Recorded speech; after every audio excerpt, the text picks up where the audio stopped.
Le livre de la prière, Kitab al-Salah.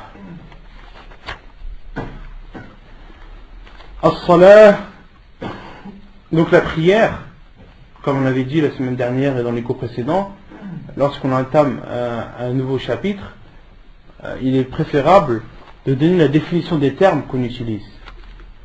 Quand là on rentre dans le livre de la prière, il est bien de savoir qu'est-ce que le mot prière signifie, tant au niveau de la langue arabe qu'au niveau juridique.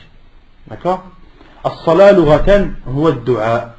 La prière, son sens littéraire, son sens au niveau de la langue arabe, ça signifie l'invocation. Qui connaît la preuve? Qui peut m'apporter une preuve dans le Coran que as-salat, ça veut dire ad-du'a?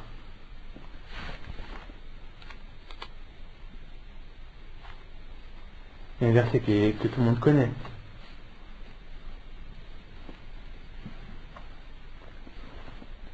Personne? Inna Allaha wa malaikatahu salluna ala nabi ya ayyuha alladhina amanu sallu alayhi wa sallimu taslima. Voilà subhanahu wa ta'ala dit Inna Allaha wa malaikatahu yusalluna ala nabi ya ayyuha alladhina amanu sallu alayhi wa sallimu taslima. Ô vous qui avez cru, sallu alayhi, priez sur lui, c'est-à-dire invoquez pour lui. Wasallimu taslima, et saluez-le de la meilleure des façons. Il y a un autre verset où Allah subhanahu wa ta'ala cite le mot salah comme dans le sens de dua, où Allah subhanahu wa ta'ala dit à son prophète alayhi salam khudh min amwalihim sadaqatan tutahhiruhum wa tuzakkihim biha wa salli alayhim. Allah subhanahu wa ta'ala dit à son prophète alayhi salam khudh min amwalihim, prends de leur argent. Argent de qui? Des riches. Khudh min amwalihim sadaqatan tutahhiruhum, prends de leur argent une aumône qui les purifiera, wa tuzakkihim biha, et qui les purifiera, wa salli alayhim, et fais des invocations pour eux. Et fais des invocations pour eux. Donc la preuve que as-salah au niveau de la langue arabe, ça signifie l'invocation. Wastilahan, et au niveau religieux, le sens religieux, qui connaît la définition de la prière?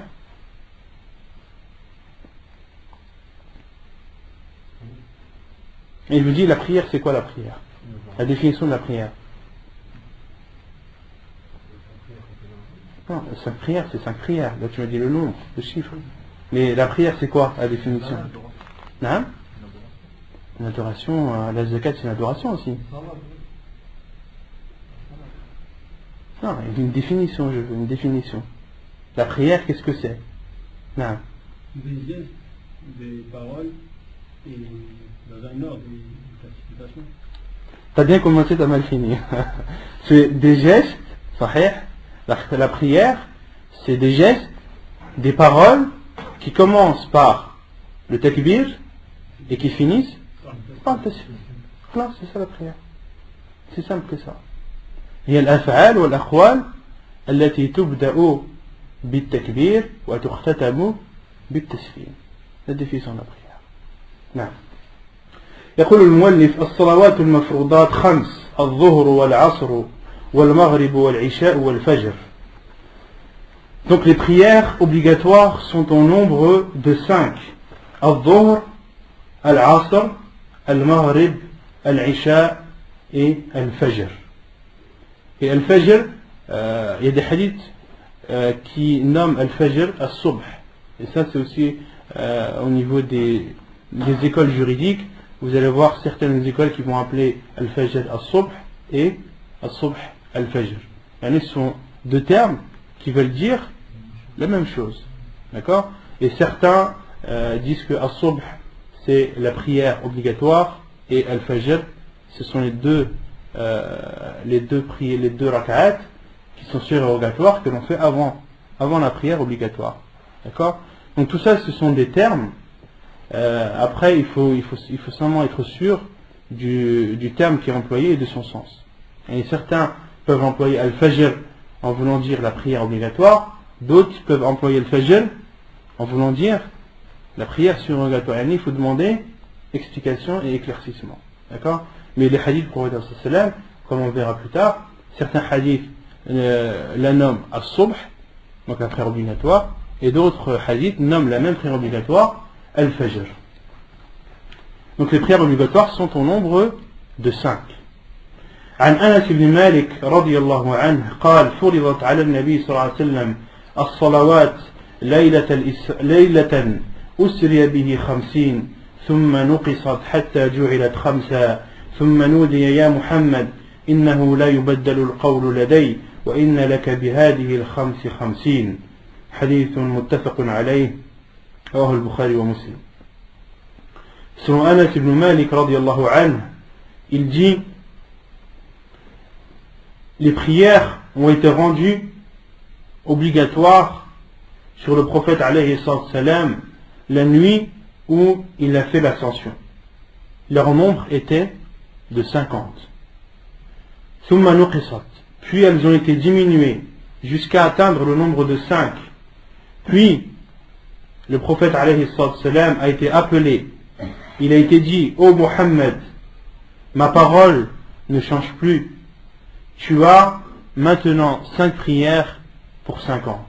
Tu as 5 prières pour 50. C'est-à-dire 5 prières que tu accompliras et dont tu auras la récompense de 50. Donc là, dans ce hadith, le cheikh l'a cité. Pourquoi? Pourquoi est-ce qu'il a cité ce hadith? Pour prouver que les prières qui sont obligatoires sont au nombre de 5. وعن طلحة ابن عبيد الله رضي الله عنه أن أعرابيا جاء إلى رسول الله صلى الله عليه وسلم ثائر الرأس فقال يا رسول الله أخبرني ما فرض الله علي من الصلاة قال الصلوات الخمس إلا أن تطوع شيئا حديث متفق عليه رواه البخاري ومسلم. Et selon Talha ibn Ubaydillah, qu'Allah l'agréé, il dit qu'un bédouin est venu vers le prophète alayhi salam. Ce bédouin avait les cheveux décoiffés. Sa'ir ar-ra's. Faqala ya Rasulallah, il a dit: ô envoyé d'Allah, informe-moi de ce que Allah a ordonné comme prière. Le prophète alayhi salam lui a répondu: as-salawatul khams, les 5 prières, sauf si tu veux faire un plus. Illa an tatawwa'a shay'a, sauf si tu veux en faire plus. Et le plus, il sera considéré comme surrogatoire. Donc là, dans ces 2 hadiths, on voit bien que le nombre de prières qui est obligatoire est de 5. Pourquoi est-ce que le cheikh dit insiste sur le fait que le nombre de prières qui est obligatoire est de 5? Pourquoi? Parce que d'autres savants disent qu'il y a plus que 5 prières. Certains considèrent al-witr comme obligatoire. Le Hanafiya considère al-witr comme obligatoire. Et l'avis le plus sûr, l'avis de la plupart des savants, est que al-witr est très recommandé, que le prophète alayhi salam ne l'a jamais délaissé, qu'il soit résident ou voyageur, mais en aucun cas al-witr est obligatoire. Il n'est pas obligatoire, mais il est très recommandé. Manzilatuha fi ad-din, la place de la prière dans la religion. عن عبد الله بن عمر رضي الله عنهما قال قال رسول الله صلى الله عليه وسلم بني الإسلام على 5 شهادة أن لا إله إلا الله وأن محمد رسول الله وإقام الصلاة وإيتاء الزكاة وحج البيت وصوم رمضان حديث متفق عليه. Selon Abdullah ibn Umar, qu'Allah les agrée, a dit, le prophète sallallahu alayhi wa sallam a dit: l'islam repose sur 5. L'islam est bâti sur 5. L'attestation qu'il n'y a de vraie divinité qui mérite d'être adoré qu'Allah, et que Muhammad est l'envoyé d'Allah, d'accomplir la prière, de s'acquitter de la zakat, de faire le pèlerinage et de jeûner le ramadan. Donc on en déduit qu'est-ce qu'on en déduit comme place de la prière dans la religion? Hein? C'est un pilier. La prière est un pilier de l'islam. C'est un pilier de l'islam. Il y a ruknun min arkan l'islam. Hukmu tarikiha. Le jugement quant à celui qui la délaisse. أجمع المسلمون على أن من جحد فريضة الصلاة فقد كفر وخرج عن الإسلام. Les musulmans et les savants, à l'unanimité, sont unanimes sur le fait que celui qui nie l'obligation d'accomplir la prière devient alors mécréant et sort de l'islam. Celui qui considère la prière comme n'étant pas obligatoire, il est considéré à l'unanimité des savants comme étant sorti de l'islam. Comme étant sorti de l'islam. Et malheureusement à notre époque, certaines personnes en sont arrivées à ce point-là. Au point de dire, réveillez-vous là, on est au XXIe siècle. C'est fini l'époque où on pousse son front par terre. Les gens, ils montent sur la lune maintenant, c'est fini. C'est cette époque archaïque. Voilà, des personnes qui en sont arrivées à dénigrer et à rabaisser la prière à ce point. Celui qui sort une parole comme celle-ci, il n'y a aucun doute sur sa mécréance.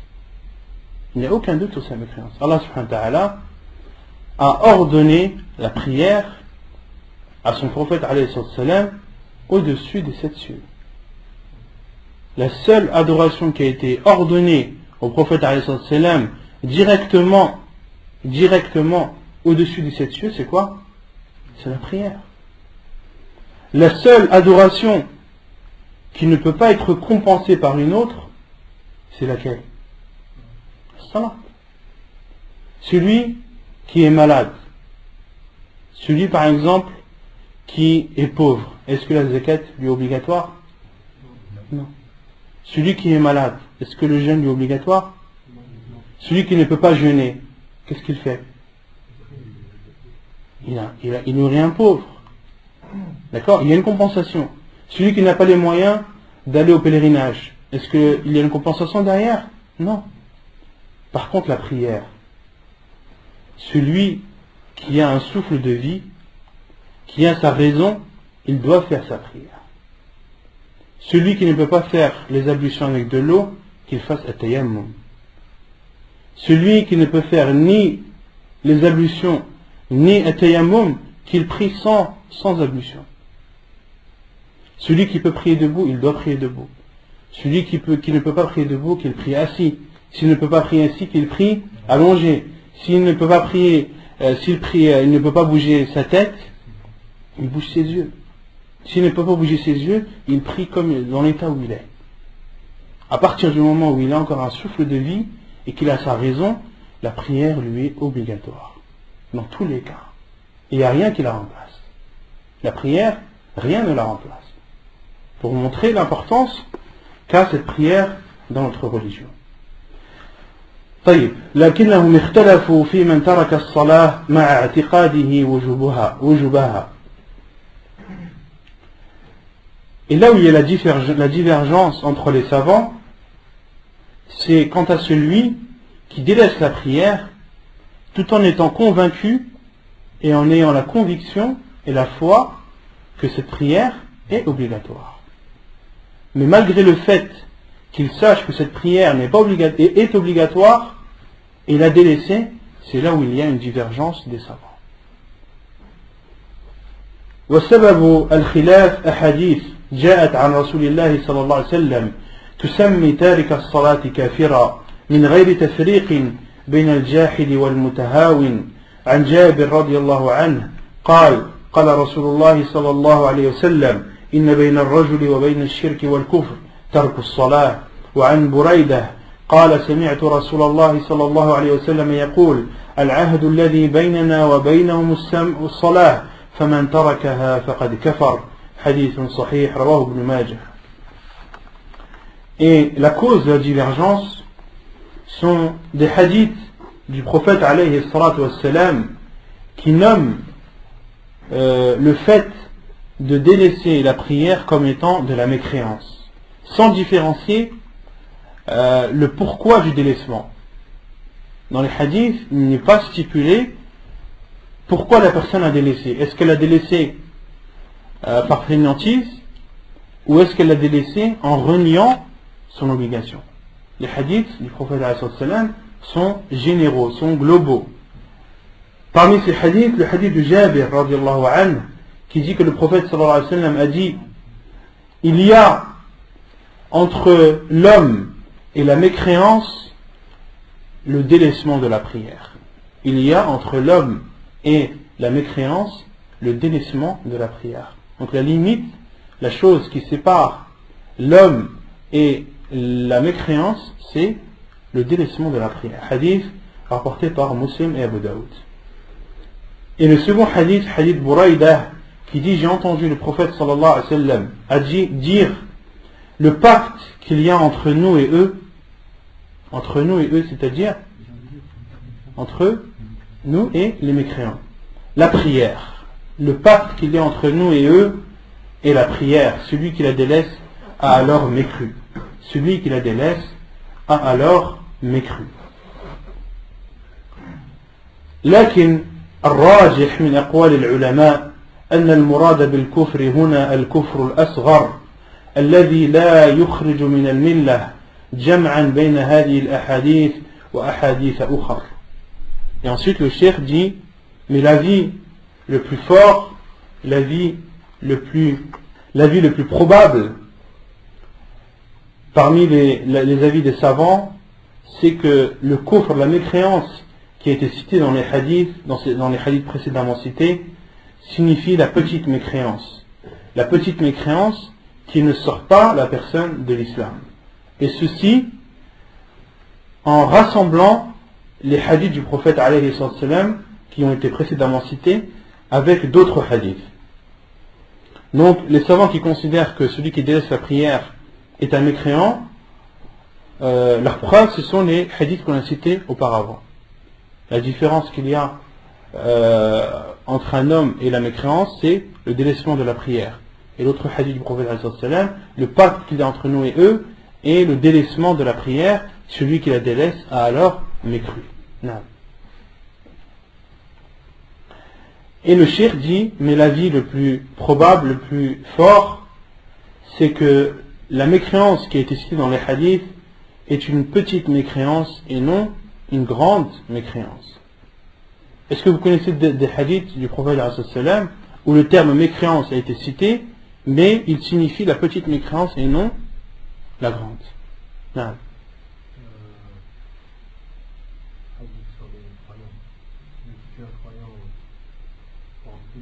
Sibabul muslim fusuq wa qitaluhu kufrun. Insulter un croyant et de la perversité, et le tuer est une mécréance. Mais tuer quelqu'un, est-ce que ça rend la personne mécréante? Non. Donc, non, là c'est un autre hadith. Il dit: ne vole pas celui qui vole en état de vol, en étant croyant. C'est un autre hadith. Et dans ce hadith, les savants sont unanimes que la mécréance dans ce hadith-là, le hadith où le prophète sallam dit d'insulter un croyant est une perversité et de le tuer est une mécréance, les savants sont unanimes sur le fait que la mécréance dans ce hadith signifie la petite mécréance et non la grande. D'accord? Donc il y a des hadiths du prophète sallam, la mécréance se divise en deux. Ça c'est la croyance des gens de la sunna. Le sunna, ils divisent la croyance en deux: al-kufr al-akbar ou al-kufr al-asghar. Non. Et donc le cheikh dit que l'avis le plus juste est que la mécréance qui a été citée dans le hadith, d'accord, signifie la petite mécréance.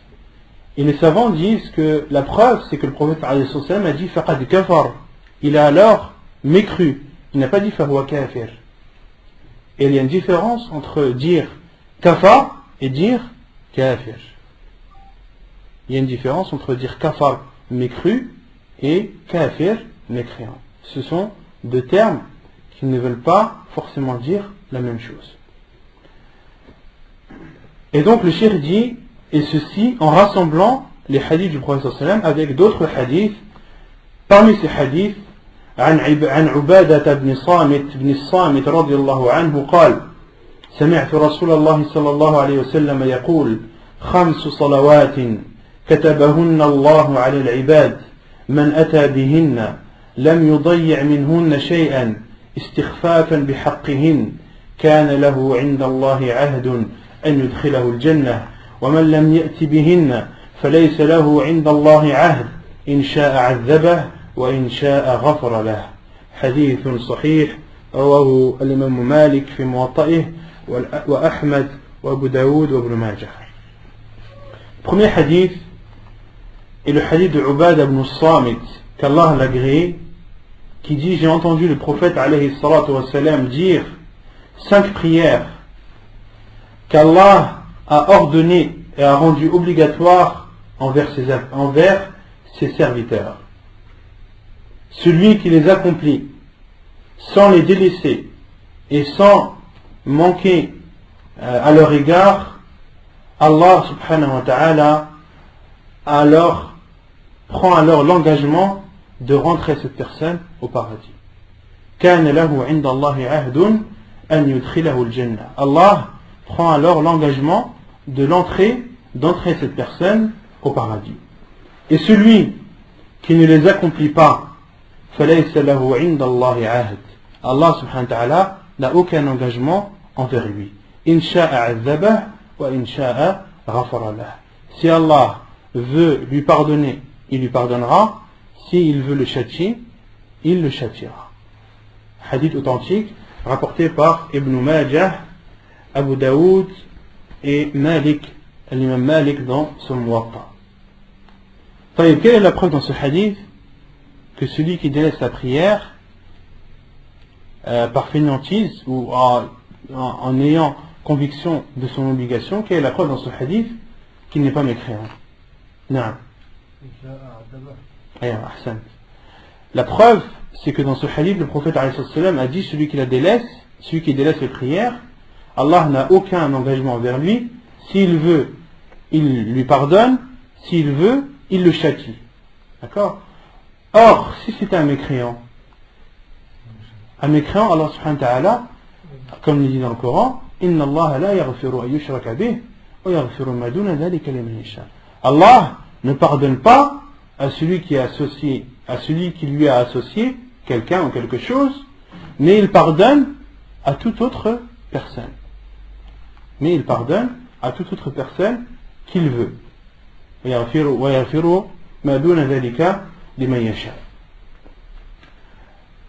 Donc, le mécréant, lorsqu'il meurt en étant mécréant, Allah subhanahu wa ta'ala ne lui pardonnera pas. Allah subhanahu wa ta'ala ne lui pardonnera pas. Donc il n'a pas de possibilité. Il n'y a pas de possibilité qu'Allah subhanahu wa ta'ala lui pardonne. D'accord? À partir du moment où une personne, lorsqu'elle meurt, il y a possibilité qu'elle soit pardonnée, possibilité qu'elle soit châtiée, c'est-à-dire que cette personne n'est pas mécréante. Et c'est ce que dit le cheikh juste après. فَلَمَّا رَدَّ رَسُولُ اللَّهِ صَلَى اللَّهُ عَلَيْهِ وسلم أمر من لم يأت بهن إلى مشيئة الله علمنا أن تركهن دون الكفر والشرك لقوله تعالى إن الله لا يغفر أن يشرك به ويغفر ما دون ذلك لمن يشاء. Et donc le cheikh dit, et le prophète alayhi salam, lorsqu'il a considéré celui qui a délaissé la prière comme étant sous la volonté d'Allah, c'est-à-dire soit Allah le pardonne ou soit il le châtie, nous avons alors su que celui qui les délaisse n'est pas un mécréant. La preuve est la parole d'Allah subhanahu wa ta'ala: Allah ne pardonne pas à celui qui lui associe quelque chose ou quelqu'un, mais il pardonne à toute autre personne qu'il veut.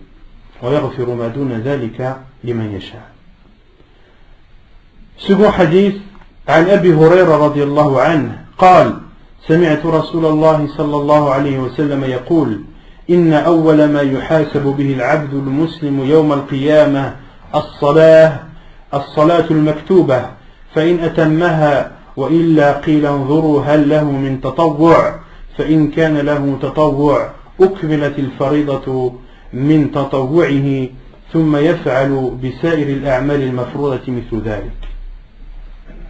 حديث صحيح رواه ابن ماجه والترمذي والنسائي. Un autre hadith, le hadith d'Abu Huraira radiallahu anhu, qui dit: j'ai entendu le prophète alayhi salatu wassalam dire, la première chose par laquelle le serviteur musulman sera jugé le jour du jugement sera la prière obligatoire, as-salatu al-maktuba. Si il l'a bien accompli, sinon on dira regardez s'il a des prières surérogatoires. S'il a alors des prières surérogatoires, complétez alors ces prières obligatoires et il sera fait ainsi avec chaque acte obligatoire similaire. Donc dans ce hadith, le prophète alayhi salam nous dit que la première chose par laquelle nous serons jugés le jour du jugement sera la prière. La prière obligatoire. Si la prière obligatoire était complète, c'est-à-dire qu'elle a été faite avec sincérité et conformément à la sunna du prophète alayhi salam, dans ce cas, on passera au jugement des autres actes.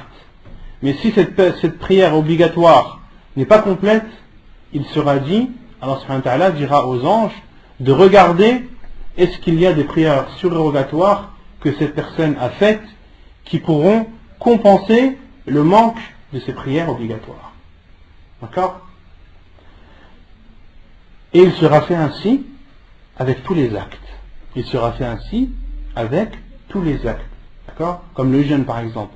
Le jeûne obligatoire, s'il n'était pas complet, Allah subhanahu wa ta'ala demandera à ce qu'on regarde son jeûne surérogatoire pour qu'il vienne compléter le manque du jeûne obligatoire. Ainsi de suite avec tous les actes.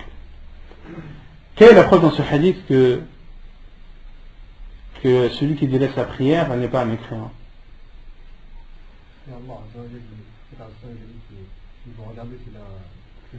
Non, la preuve c'est que le prophète alayhi salam a dit s'il l'a faite, sinon de regarder à tatawwa. D'accord? Mais s'il ne l'avait pas faite, c'était un mécréant, il n'aurait même pas eu besoin de regarder la suite. D'accord? Il n'aurait même pas eu besoin de regarder la suite. À partir du moment où la suite, où on regarde s'il y a éventuellement des prières surrogatoires, c'est-à-dire que cette personne, elle est musulmane. D'accord? Et qu'il y a possibilité qu'elle entre au paradis. Non. Le manque, ça peut être un manque total ou un manque partiel.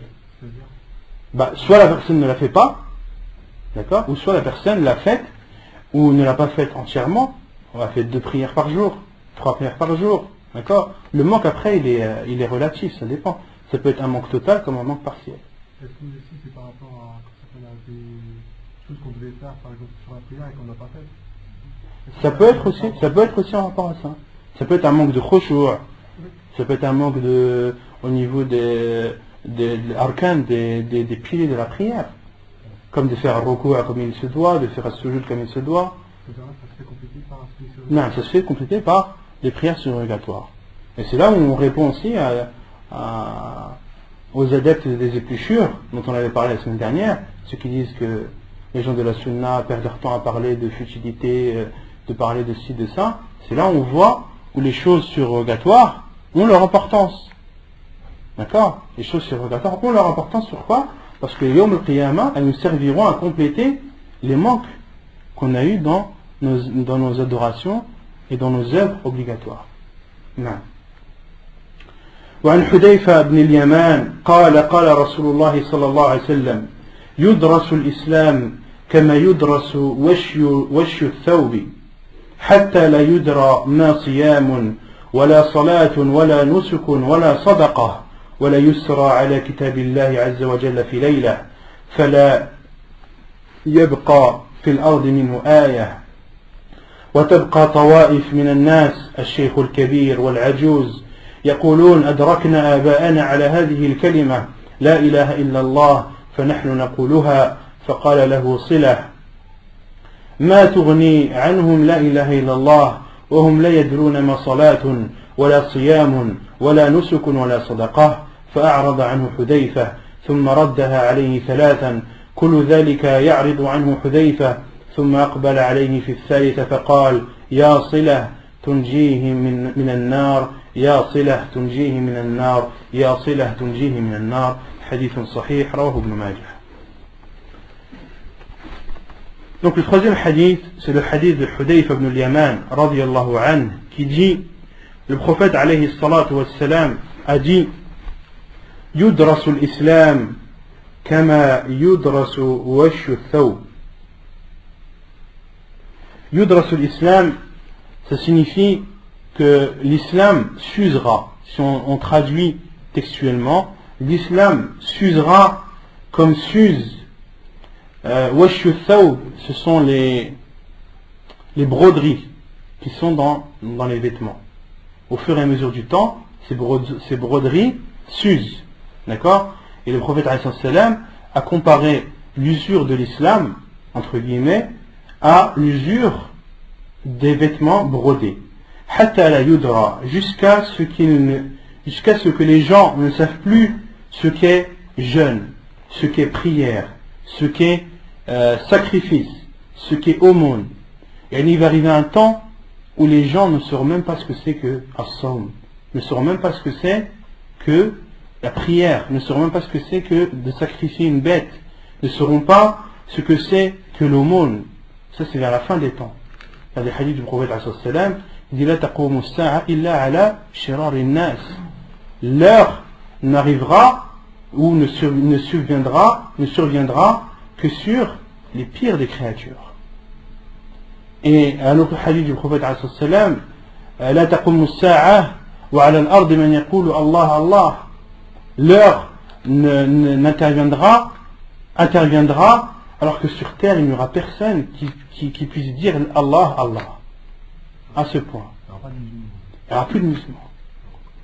Il y aura la pire des créatures. L'heure interviendra et lorsqu'elle interviendra sur terre il n'y aura que les pires créatures. Voilà,